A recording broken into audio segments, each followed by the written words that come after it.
everyone, welcome to this week's Halton Hills Housing Update. So some interesting numbers today. So looking at Georgetown, we had 10 sales, which is right on trend with what we're used to seeing in Georgetown. So that's good.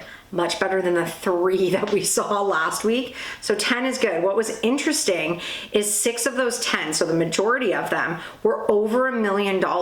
So we had quite a few sales in our higher price point segment that has sort of been struggling, and there was 2 of them over the 1.5 million. So that was just really interesting to see last week. And we only had 5 new listings in Georgetown. So inventory is down, and we certainly are not where I thought we would be at the end of January. So that is interesting. Acton had 4 sales. That's a big week for Acton. All of them were under 900,000. So Acton has a lot of really good products in that lower price point. So all 4 of the sales under 900, that lower price point in Acton is really starting to move. There was only 1 new listing in Acton too. So that means inventory is going to be down. Glen Williams and Limehouse both had no sales and no new listings, and the rural market saw 1 sale and 1 new listing. So now talking about active inventory, this is a really interesting week. Last week we had 116 available listings in all of Halton Hills. We are down to 107. I can't believe that we are going backwards right now. Last week we did have 4 properties that completely came off the market, so that also had an impact on our inventory going down. But to see it drop that much is like a very big surprise. Georgetown went from 71 down to 66 active listings. So things are definitely softening. Buyers are out there and things are moving, and we are just not seeing the influx of listings that I thought we were going to see. So this is surprising to me.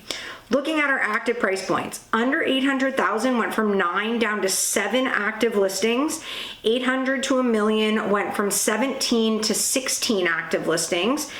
1 to 1.5 million stayed the same at 24. That is where we saw most of the new listings come in last week. And then 1.5 million plus went down from 21 to 19 active listings. Acton this week, we are down from 16 to 13 active listings. At the start of January, we had 21 active listings in Acton. And through the fall, we were sitting between 21 and 24, like consistently. Things were just not moving in Acton. So granted, a lot of the lower price point products have really adjusted their pricing to be more attractive than what you can get in Georgetown. So I think that's a big part of it. But we only have 13 available listings there, which is still sort of high, but compared to where we came from even 4 weeks ago, Acton is certainly on the move again. So that's going to be an interesting number to watch. Glen Williams remained the same at 6, Limehouse remained the same at 1, and the rural market is down slightly due to a termination from 22 down to 21 active listings. So I for sure thought that we would see a huge influx of listings in January from those products that came off the market in the fall. And we did see a bunch of them re-enter the market. Some of them are still there. Some of them have actually sold. And so this is really interesting to me that we're not seeing more products entering the market, and we're seeing like a pretty good amount of sales.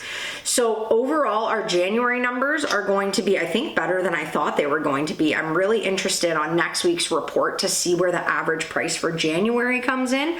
I mean, I don't think it's going to be super high. We didn't see a ton of that higher ticket price point selling, but this is still just a really surprising week and really surprising numbers ending out January this way.